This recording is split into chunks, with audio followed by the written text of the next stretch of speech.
Chapter 19.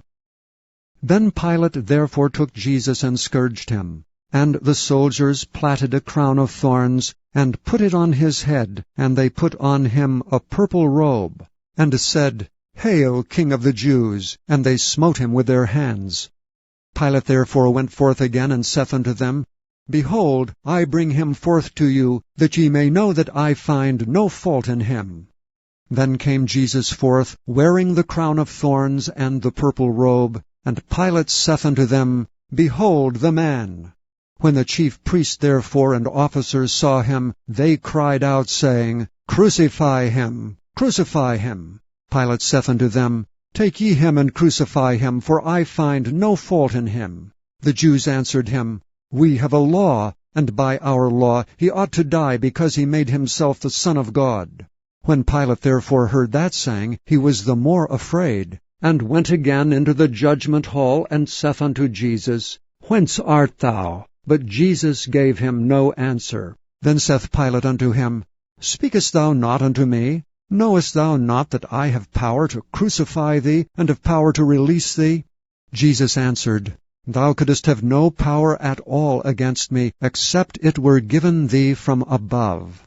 Therefore he that delivered me unto thee hath the greater sin.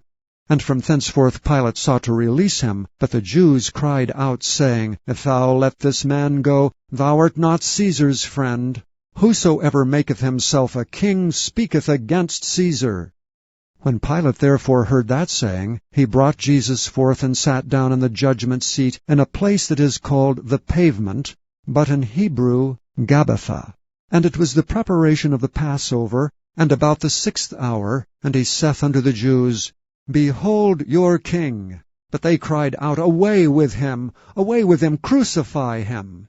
Pilate saith unto them, Shall I crucify your king? The chief priests answered, We have no king but Caesar. Then delivered he him therefore unto them to be crucified, and they took Jesus, and led him away. And he, bearing his cross, went forth into a place called the Place of a Skull, which is called in the Hebrew Golgotha, where they crucified him, and two other with him, on either side one, and Jesus in the midst. And Pilate wrote a title, and put it on the cross, and the writing was, Jesus of Nazareth, the King of the Jews. This title then read many of the Jews, for the place where Jesus was crucified was nigh to the city, and it was written in Hebrew and Greek and Latin. Then said the chief priests of the Jews to Pilate, Write not the King of the Jews, but that he said, I am King of the Jews. Pilate answered, What I have written, I have written.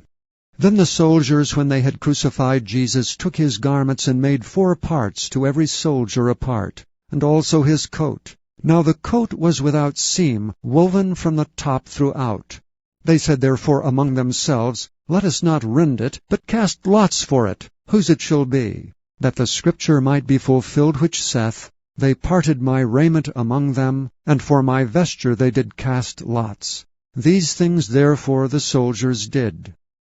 Now there stood by the cross of Jesus his mother, and his mother's sister, Mary the wife of Cleophas, and Mary Magdalene. When Jesus therefore saw his mother and the disciples standing by whom he loved, he saith unto his mother, Woman, behold thy son. Then saith he to the disciple, Behold thy mother. And from that hour that disciple took her unto his own home. After this Jesus, knowing that all things were now accomplished, that the scripture might be fulfilled, saith, I thirst. Now there was set a vessel full of vinegar, and they filled a sponge with vinegar, and put it upon hyssop, and put it to his mouth. When Jesus therefore had received the vinegar, he said, It is finished. And he bowed his head, and gave up the ghost. The Jews therefore, because it was the preparation, that the bodies should not remain upon the cross on the Sabbath day, for that Sabbath day was an high day, besought Pilate that their legs might be broken, and that they might be taken away. Then came the soldiers, and brake the legs of the first and of the other which was crucified with him. But when they came to Jesus, and saw that he was dead already, they brake not his legs. But one of the soldiers with a spear pierced his side, and forthwith came there out blood and water. And he that saw it bare record, and his record is true, and he knoweth that he saith true, that ye might believe. For these things were done, that the Scripture should be fulfilled, A bone of him shall not be broken. And again another Scripture saith, They shall look on him whom they pierced. And after this Joseph of Arimathea, being a disciple of Jesus, but secretly for fear of the Jews, besought Pilate that he might take away the body of Jesus. And Pilate gave him leave. He came therefore and took the body of Jesus. Now there came also Nicodemus, which at the first came to Jesus by night, and brought a mixture of myrrh and aloes, about 100 pound weight. Then took they the body of Jesus, and wound it in linen clothes with the spices, as the manner of the Jews is to bury. Now in the place where he was crucified there was a garden, and in the garden a new sepulchre, wherein was never man yet laid. There laid they Jesus therefore, because of the Jews' preparation day, for the sepulchre was nigh at hand.